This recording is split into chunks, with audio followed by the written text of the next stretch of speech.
Hello everybody, thought I'd try a different setting today instead of the normal slideshow that I normally do, so I hope you enjoy the different setting. I wanted to talk about the upcoming draft a little bit, but probably stay away from in-depth discussion of the players. There's a lot of talk about the players all around on lots of different channels, and that's fine.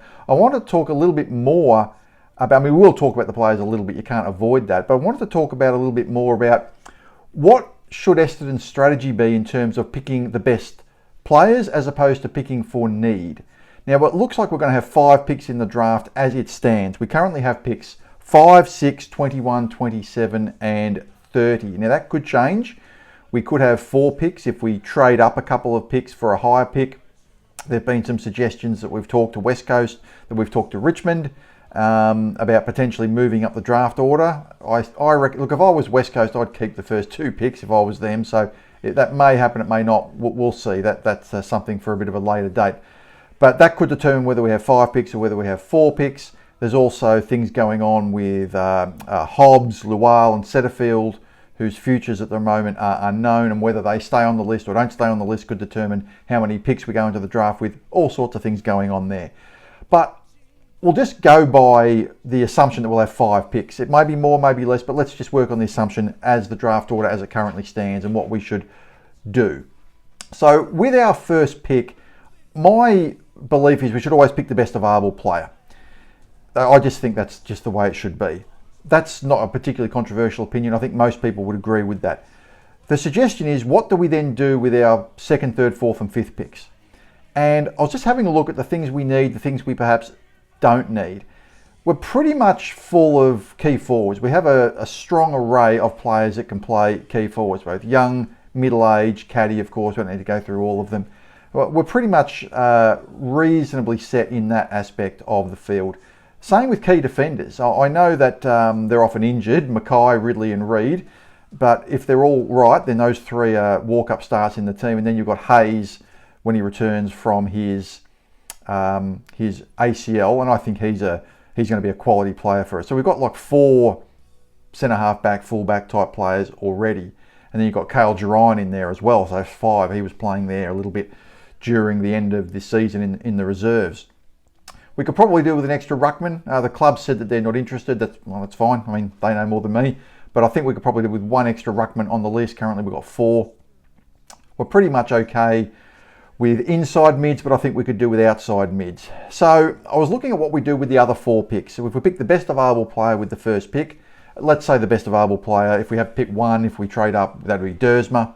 If it's not, then it might be someone like Sullivan Roby, who is really a unique archetype, really. If you have a look at him, he's big-bodied, he's really almost more of a forward in terms of his physical shape, and yet he's been playing in the midfield. He picked up 40 possessions in the finals. He's a big bullocking player. He's really the most unique player in the draft. He's a player that we could pick, obviously, if we're going best available, assuming we don't get Duursma. We could even get Cooper Duff-Tytler at pick 5. Some draft orders have him falling down as far as 5. I'm not in favour, personally, of picking a ruckman. I've said that on the record with our first pick. But if he was available at pick 5, you'd probably have to do it, especially given that we would have pick 6 as well.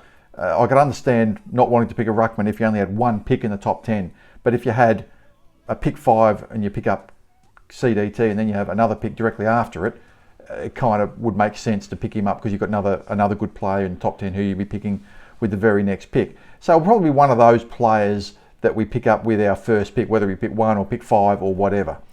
The question is, what do we do with picks 2, 3, 4 and 5? So I was having a bit of a look. I think we should pick by variety. And by that I mean kind of one of everything that we need.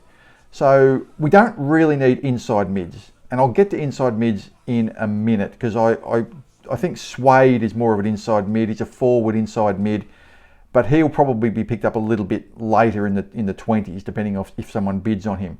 I don't think we should waste a high draft pick on an inside mid. I don't think we really need inside mids.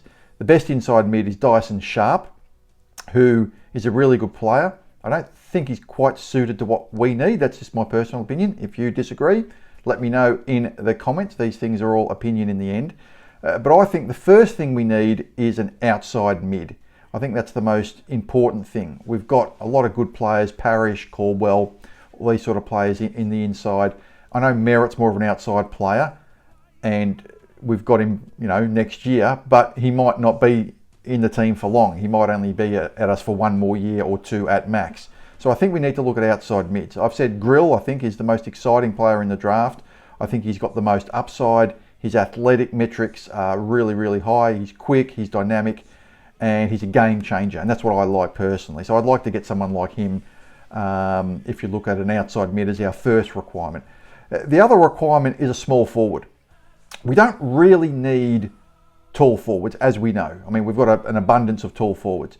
We've got a small forward in Kako, but what we have got rid of in the last few weeks, we've got rid of Oscar Smart, delisted, and Jai Menzie. So we've lost a couple of small forwards. Now, we're probably going to pick up Al Achkar in the draft, our academy prospect. I'm not sold on his athletic metrics. I think he's not that athletic. He does know how to find the goals though, and that's good, and that's all well and good. But if we've kind of committed to picking him up, or a player like him, that means we've kind of committed to a small forward. My logic is, if you're committed to a small forward, then why not try to get the best small forward?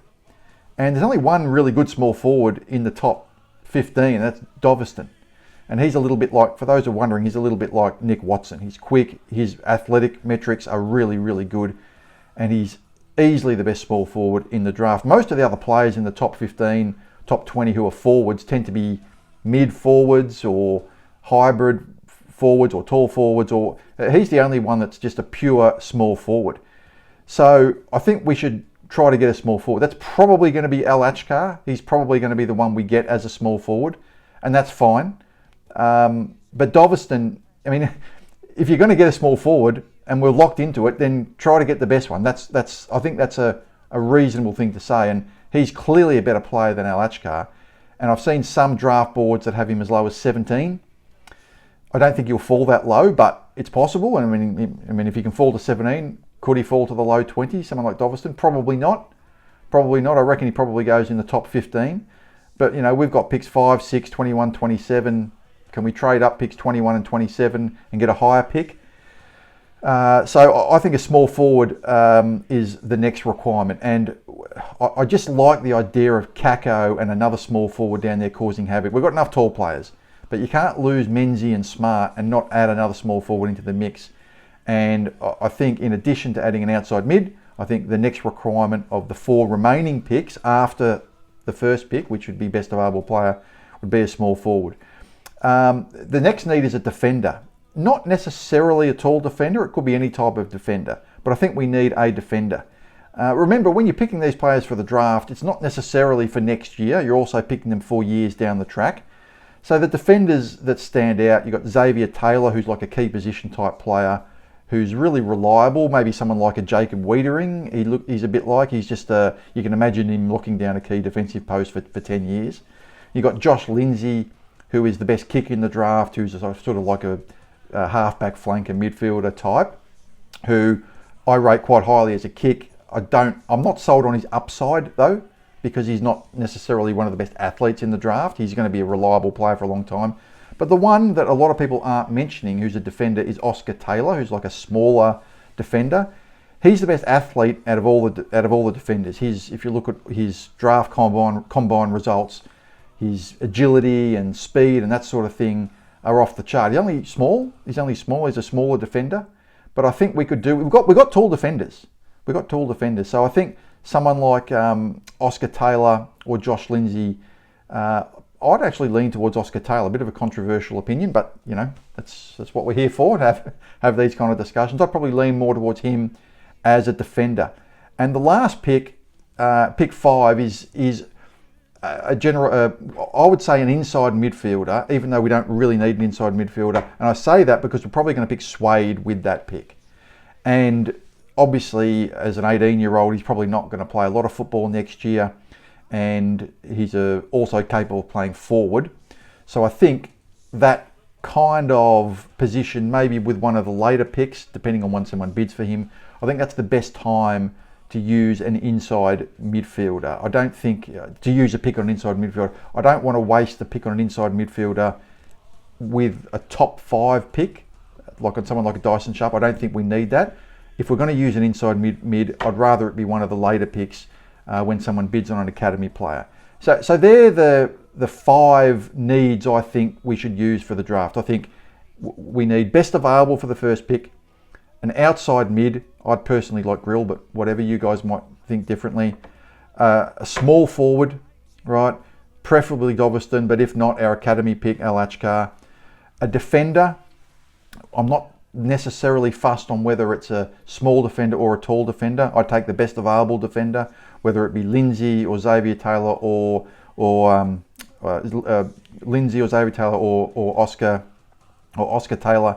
And the 5th is an inside mid, but preferably used later in the draft because it's not a priority, which would be Suede. That's my thoughts on what I think we should do in terms of drafting for need after having picked our best player, whoever that happens to be, maybe a Roby, maybe a Duursma, with our first pick. So that's my thoughts. So what do you guys think of that? Let me know. This is very... divisive is not the word, because at the end of the day, we're all just guessing a little bit with the draft. Even the recruiters get it wrong every year. There's all sorts of stories of picks in the 30s, 40s, 50s, and even beyond becoming successful, and players in the top 10 not performing. So we're all just having a guess. But what do you guys think? What would you like to see with our draft strategy? Do you think best available? Is there a particular player that you think we need more than anyone else who you should pick with our first pick or our second pick or anything like that? Let me know in the comments.